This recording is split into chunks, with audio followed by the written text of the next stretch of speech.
When you hear the word warrior, what image comes to mind? Perhaps you see a Spartan soldier with a shield and spear, a knight in shining armor, or a modern special forces operator.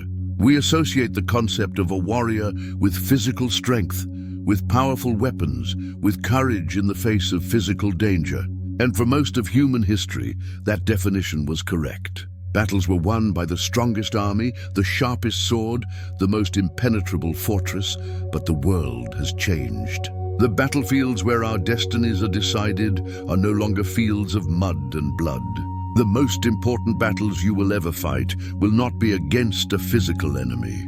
They will be fought in the silent, invisible, and infinitely more important arena of your own mind. The war for your success, your wealth, and your peace is a mental war. Your Goliath is not a 9-foot giant. It is a mountain of debt that seems impossible to overcome. Your enemy army is not a legion of soldiers.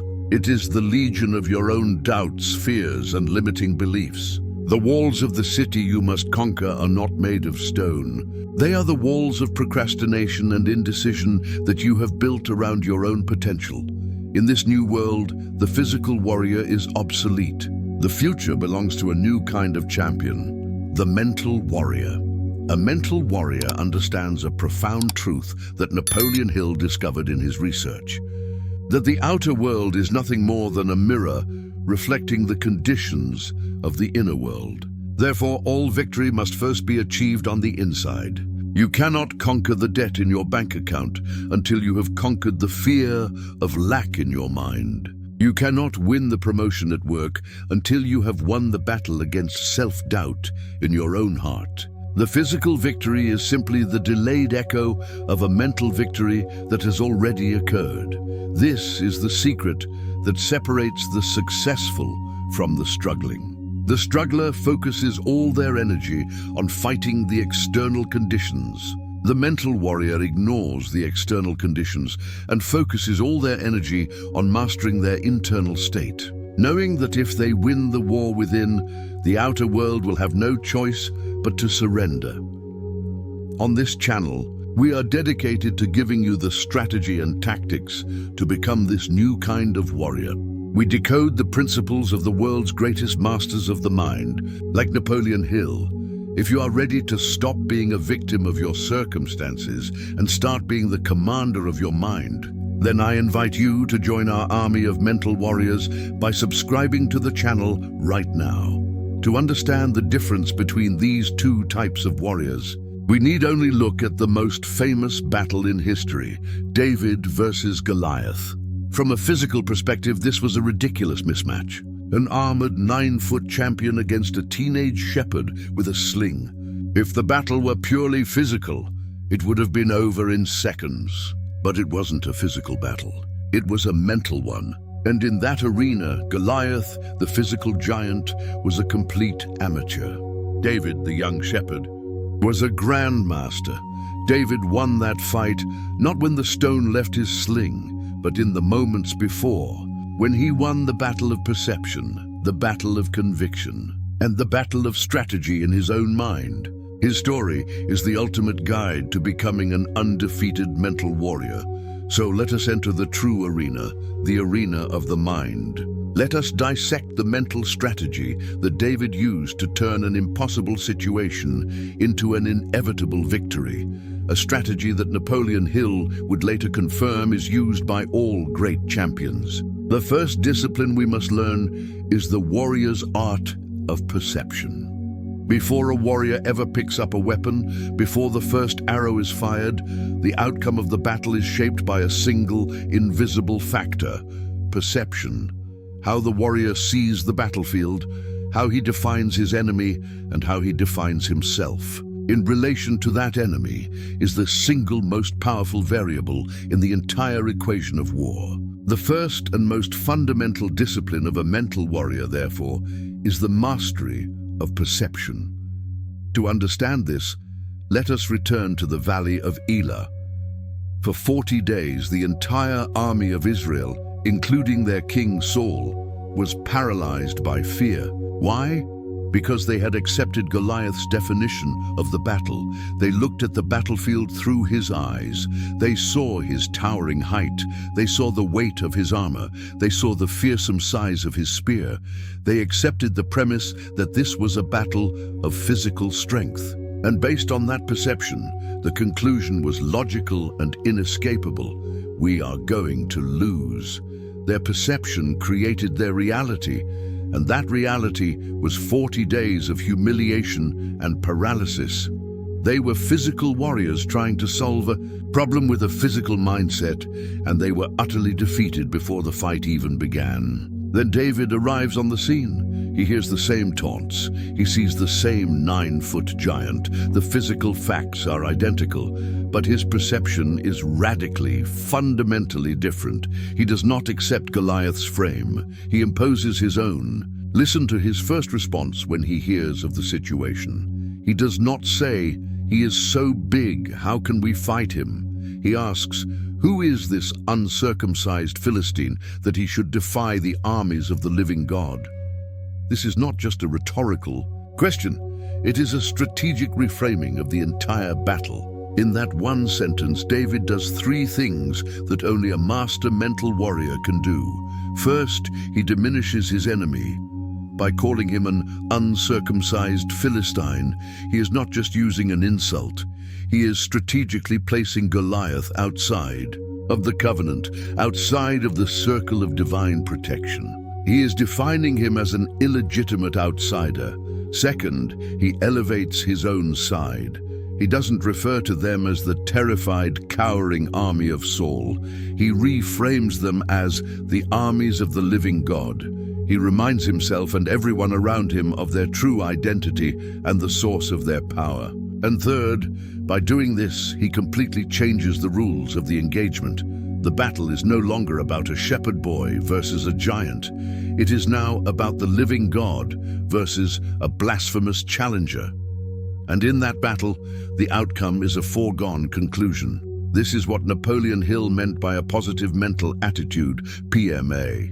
A PMA is not the naive belief that nothing bad will ever happen. It is the disciplined, warrior-like ability to define your reality on your own terms. It is the refusal to accept the definition that your circumstances, your fears, or your enemies try to impose on you. The mental warrior understands that perception is a choice, and they always choose the perception that gives them the most power. How do you apply this in your own life? Look at your Goliath, your biggest financial or professional challenge. And first, identify the perception that has kept you paralyzed. Have you been seeing your debt as an unbeatable giant? Have you been seeing your competitor as an all-powerful titan? Have you accepted the frame that the battle is purely about resources you don't have? Now practice the art of the warrior's perception. How can you reframe it?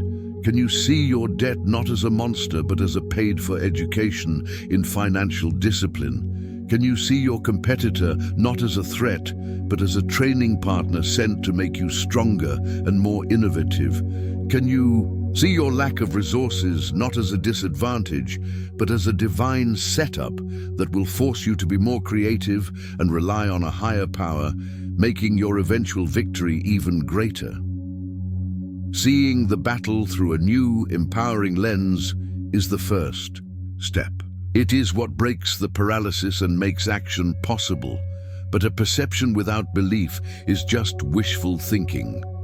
So how does a warrior take this new, empowering vision and turn it into an unbreakable, rock-solid conviction that will carry them through the very heart of the fight?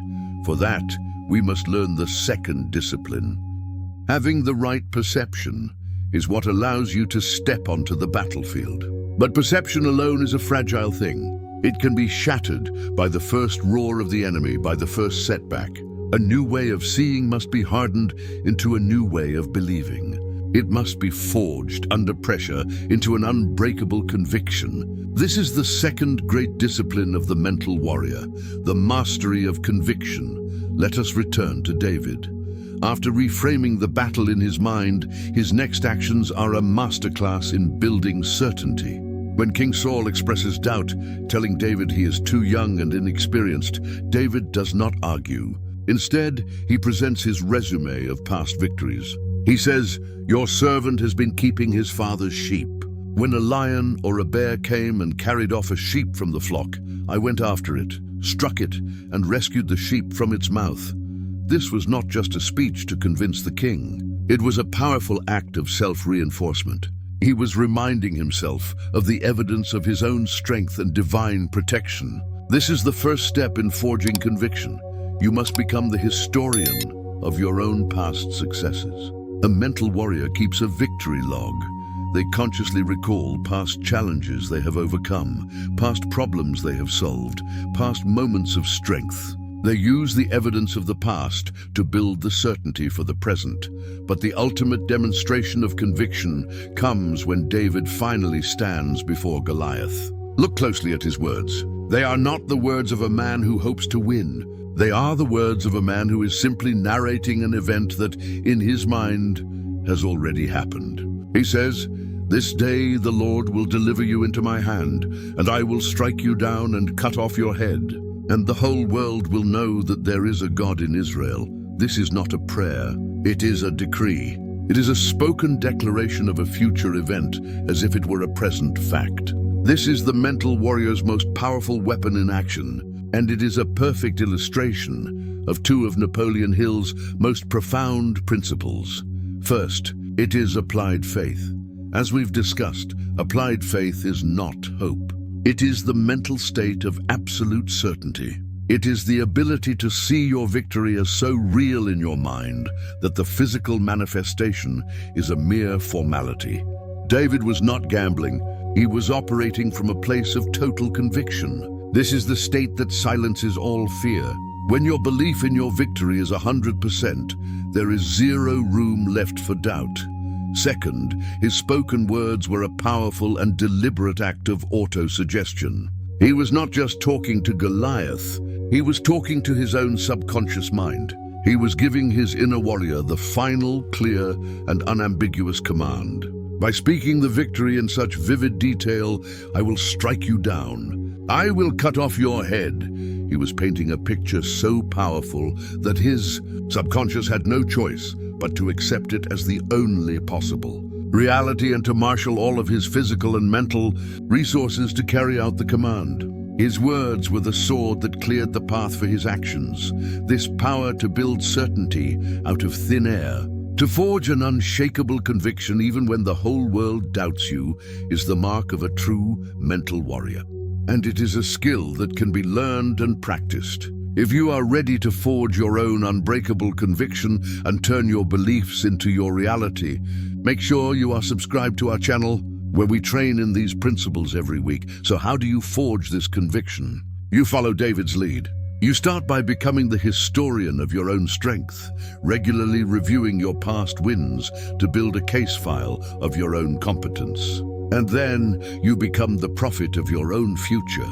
You write down your victory decree. You define the outcome of your battle in clear, present tense, powerful language. And you practice the discipline of autosuggestion. You declare it aloud, you feel it, you live in the certainty of it, until that conviction becomes more real to you than the giant of your problem, with a new perception that gives you power and an unbreakable conviction that gives you certainty. You are almost ready. But conviction, even when unshakable, must be channeled into intelligent action. David did not just stand there and shout. He had a plan, a strategy that was as brilliant as it was unconventional. To become a truly undefeated warrior, you must also learn the third discipline, the art of strategy. With an empowering perception that defines the battlefield and an unbreakable conviction that decrees the outcome, the mental warrior is 2/3 of the way to victory. But these powerful internal states must be channeled into an intelligent and effective plan of action. Conviction without a strategy is just fanaticism, and it is doomed to fail. This is the third and final discipline of the undefeated mental warrior, the mastery of strategy. Let us return one last time to the moments before the great battle. David, having convinced King Saul with his powerful declaration of faith, is now offered the final temptation of the conventional world. The king, in a gesture of goodwill, offers David his own royal armor, his helmet, his coat of mail, and his sword. This is a powerful symbol. Saul is offering David the approved method for success, the tools of the establishment, the traditional way of fighting a battle.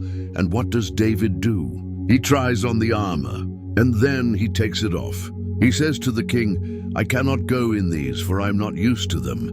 This is one of the most courageous and important decisions a warrior can ever make. It is the refusal to fight a battle using someone else's weapons. The mental warrior understands that an authentic strategy, born from their own unique strengths, is infinitely more powerful than the most impressive conventional strategy that does not fit them. Instead of the king's heavy armor, David chooses his own familiar tools. A shepherd's staff, a sling, and 5 smooth stones from a stream. To the armored soldiers watching, this must have looked like madness. A boy bringing a toy to a sword fight. But this is where the genius of the mental warrior's strategy is revealed, and it aligns perfectly with Napoleon Hill's principles. First, David chose to leverage his specialized knowledge. For years, while other boys might have been training with swords, David was in the fields, protecting his sheep. And in that time, he had achieved an Olympic level of mastery with one specific unconventional weapon, the sling. It was not a toy in his hands. It was a precision instrument of power. Napoleon Hill taught that true success comes not from being average at many things, but from being a master of a specialized skill. The mental warrior does not try to beat the giant at the giant's game. They refuse to play the giant's game at all. They create a new game based on their own unique and specialized strengths. Second, David used his imagination to devise an unconventional plan. The entire Israelite army was trapped in a single unimaginative paradigm. To defeat Goliath, someone had to engage him in close quarters combat. David used his creative imagination to see another way. Why get close? Why fight strength with strength? He changed the entire nature of the battle. He transformed it from a contest of brute force into a contest of long-range speed and accuracy, a battle he knew he was uniquely qualified to win. The mental warrior does not just follow the rules of engagement. They use their imagination to rewrite the rules in their favor. Third, he engaged in organized planning. His choice of 5 smooth stones was not random. He knew that one might not be enough. He had a plan, and he had contingencies. He approached the battle not with blind hope, but with a clear, calculated strategy based on his specialized knowledge. This is the final piece of the warrior's code. You must fight your battles on your own terms. Look at your Goliath. Are you trying to fight it with Saul's armor? Are you trying to build your business using the same generic strategies as everyone else? Are you trying to advance your career by playing a political game that feels inauthentic to you? A mental warrior first identifies their slingshot, their unique talent, their specialized knowledge, the thing they do better than anyone else. And then they use their imagination to build a strategy that leverages that unique strength. They don't ask, "How can I be stronger?" They ask, "How can I be smarter?" They don't ask, "How can I win the game everyone is playing?" They ask, "How can I invent a new game that only I can win?" With an empowering perception that defines the battlefield, an unbreakable conviction that guarantees the outcome, and an intelligent strategy that leverages your unique strengths, you are now a fully equipped mental warrior. The only thing left is to understand the nature of this new identity, the mindset of the victor who lives a life where they simply cannot lose. We have come to the end of our training. We have entered the arena of the mind. We have learned the 3 great disciplines of the undefeated mental warrior: the perception that defines the battlefield, the conviction that decrees the outcome, and the strategy that leverages your unique power. When a person integrates these 3 disciplines, they move from practicing the habits of a warrior to assuming the identity of one. This new identity is what we can call the victor's mind. And the person who possesses a victor's mind operates under a completely new paradigm. They live a life where they simply cannot lose. Now, this does not mean they will never face setbacks. It does not mean they will never fail at a specific task. It does not mean they are immune to hardship. What it means is that their definition of losing has been completely erased and rewritten. For the average person, the world is a binary of winning and losing, success or failure. For the mental warrior, this binary is an illusion. Their world operates on a different axis, winning or learning. When they apply their strategy and achieve their goal, they win. They celebrate the victory, practice the gratitude method we have discussed in other lessons, and use the momentum as a platform for their next objective. But when they face what the world calls a failure, a business that doesn't work out, an investment that goes south, a project that doesn't meet its goal, they do not see it as a loss. They see it as a high-level training session. They see it as the universe giving them priceless data, revealing a flaw in their strategy, or forging in them a new layer of character and resilience. They see it as a lesson. And because they learn the lesson, they become stronger, wiser, and better equipped for the next battle. Therefore, they have not lost. They have simply learned. This is the mindset that makes a person truly undefeated. If every outcome is either a victory or a valuable lesson that leads to a future victory, how can you possibly lose? This is the ultimate expression of Napoleon Hill's principle that every adversity carries with it the seed of an equivalent or greater benefit. The mental warrior is the master farmer who knows how to find that seed in any soil, no matter how barren it may seem. When you live from this state of being, your entire emotional reality changes. The crippling fear of failure, the giant that paralyzes most of the world, loses its power over you. How can you fear failing if you know that the failure itself is a stepping stone to your ultimate success? This frees you to take bigger, bolder, and more intelligent risks. It unlocks your creativity because you are no longer afraid to try unconventional ideas. It gives you a calm and powerful presence because you are no longer emotionally attached to the immediate outcome of any single event. This is the ultimate prize. Not a single victory against a single Goliath, but a victorious mind that can defeat any Goliath it will ever face. It is the peace and power that comes from knowing you are equipped for any battle. This is the state of being that we are dedicated to helping you achieve right here.